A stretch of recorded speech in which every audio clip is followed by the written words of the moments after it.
She's got lifeless eyes, black eyes, like a doll's eyes.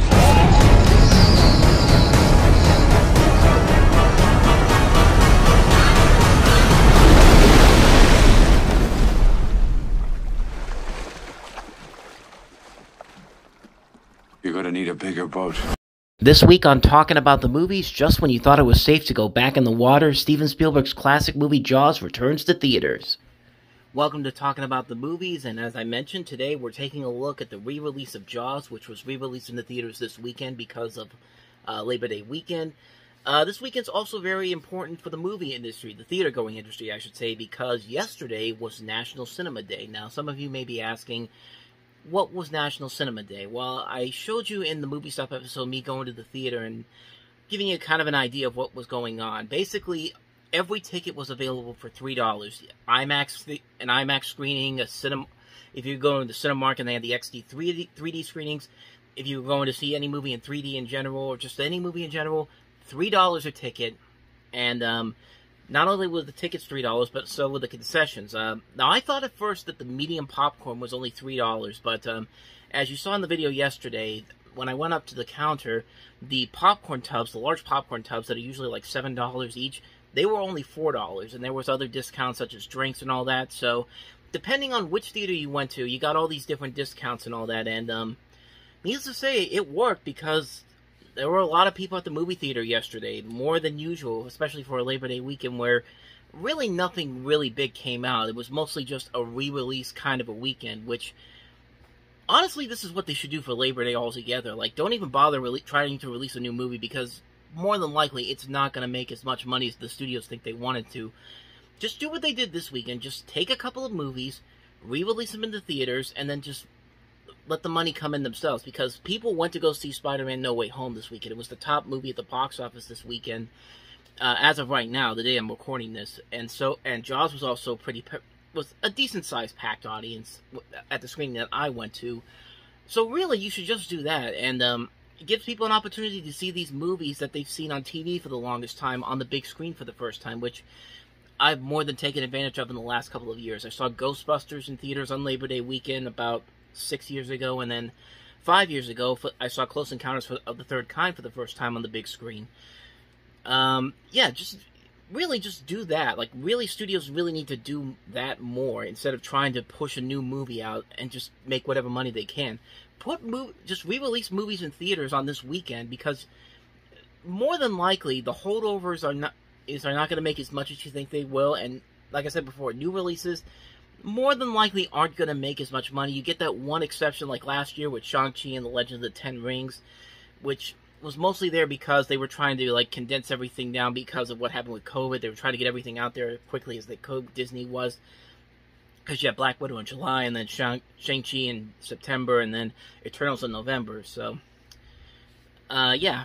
So, yeah, I'd say keep the National Cinema Day thing going next year. And like I said before, re-release movies this weekend, on Labor Day weekend, instead of trying to release something new. So with that said, let's finally get into Jaws, because I finally saw it on the big screen for the first time yesterday, and like I said before, I've seen this movie numerous times before. I've seen it on video the first time, then on TV replays, and then now finally on the big screen. And really, there's nothing more I can say about the movie itself. I mean, it's a masterpiece, man. It's a great movie. Steven Spielberg, this was the movie that broke him into the mold. This is the movie that launched him into the stratosphere as a movie director. And it also launched the summer blockbuster. Everyone looks back at Star Wars for being a game changer in the summer blockbuster industry, which it was, but Jaws was the first movie to really show everybody what the summer blockbuster could really be, because Universal spent so much money on the marketing. They promoted this movie everywhere. They had an iconic movie poster with the shark over the lady as it's coming up to eat her, and it's just and it worked so well because it made money that was unheard of back then in 1975, and it went on to and it has become the prototype summer blockbuster film. It's a movie that has led to so many different shark rip-off movies, even though the Jaws series themselves, but that's another story altogether. But really, Jaws really is a great movie. It really is a movie that still holds up really well with the test of time. And it's just a ton of fun, man. Watching this again yesterday was such a blast. I really forgot how great Robert Shaw was as Quinn in this movie. He is hilarious in this movie. Like, he can be really hilarious, but at the same time, he can also be very threatening. Like, he has a way with being funny at first and then slowly deeply diving into this dramatic dialogue, especially towards the end of the movie. Richard Dreyfuss is great as Matt Hooper. He comes in about halfway through the movie, but he steals every scene he's in, and he's great in there. Roy Scheider, nothing more to say about him. He's great as Marcus Brody, and Martin Brody, I should say. Marcus Brody was somebody else. It was one of his sons, I think. But the cast overall is great. Lorraine Gary, playing his wife, is very good here. She has more to do in this movie, even though she's in a supporting role, than she did in the movie that she was actually the lead in with Jaws: The Revenge, which tells you a whole lot. And she held her own. Like, she held her own against these heavyweights in the cast here.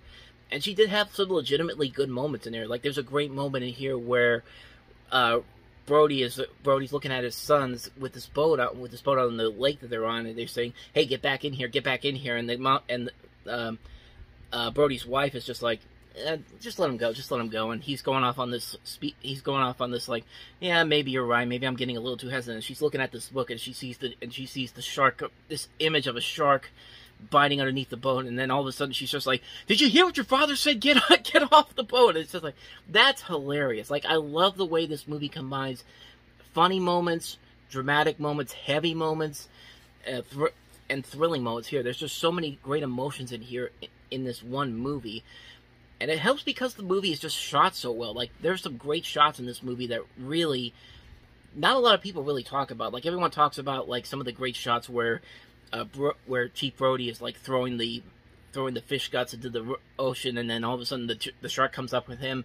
That scene is great, mostly because of the range of emotions that he has in there. Like, he's snarky at first, and he's just like, "Go ahead and why don't you come down here and throw some of this shit down?" And then all of a sudden the shark shows up, and then all of a sudden that snarky attitude goes away, and he's just like, "Oh shit!" Like he's having this moment to himself that his life is flashing before his eyes. He's slowly walking back in the back of the boat where Quinn is, and he's just like, he delivers the famous line, "You're gonna need a bigger boat." And just the way that the range of emotions that he goes through, like, he starts off snarky, then scared, and then just all of a sudden looks at Quinn and is just like, "No," like, with this look of fear, like, "No, you're gonna need a bigger boat. Like, you're gonna need a bigger thing to stop this thing." And there's great moments like that. The cinematography I'm talking about, there's great cinematography, like that great shot where Brody is looking at the ocean while the kid is getting killed, and he's got this look in his face as the camera zooms in on him. That's an iconic shot.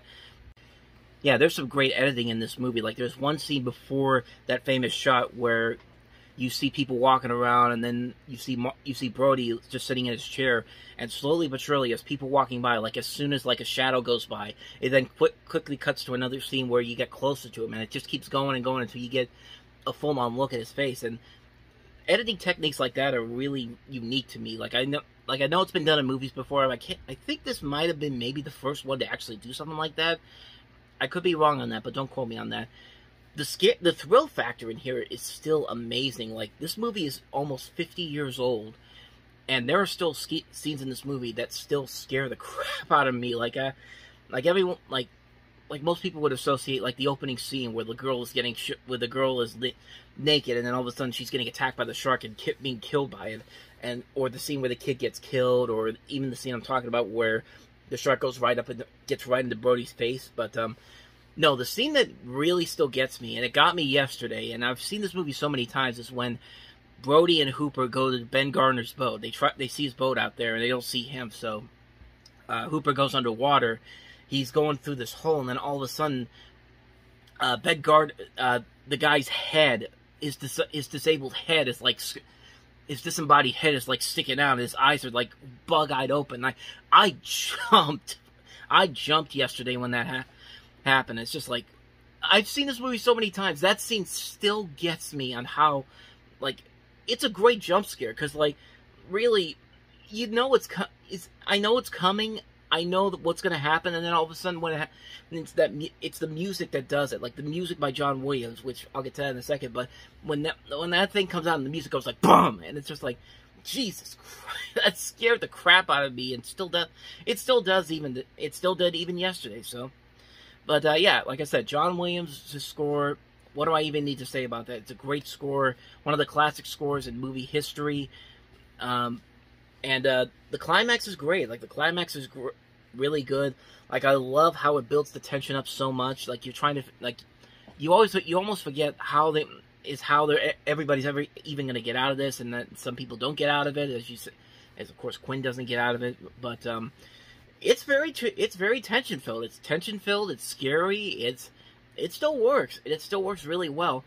I don't know if this has a new soundtrack, like a new mixing soundtrack to it, because the sounds many of the sounds in this movie sound a lot more bombastic than usual. Like, I think the same people that did the remixing of the sound for Scarface, which has a bigger, more bombastic feel to it. I think those same people worked on this particular movie. I'm not entirely sure if that's true or not, because I don't know if Universal uses the same the same sound mixing people, or is it a different company for different directors and all that. But it definitely felt like they used a different sound mixing score than the previous movie, because I'm pretty sure in 1975 the shark exploding the way it does in this re-release would not explode as loud as it does in this movie.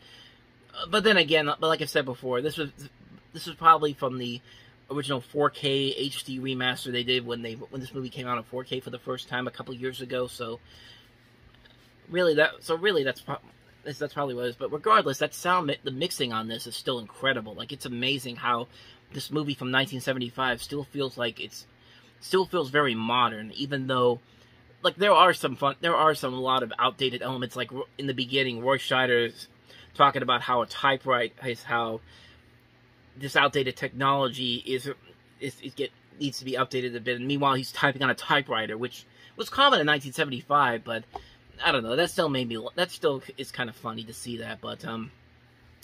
But yeah, like I said, Jaws is a movie that still holds up very well. The sequel's not so much. I mean, Jaws 2, I guess was not terrible, but it is another one of those been there, done that. Let's just do the same thing we did over and over again.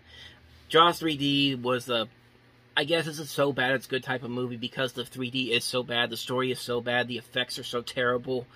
And Jaws the Revenge is Jaws the Revenge. I mean, what more do you even need to say about that one?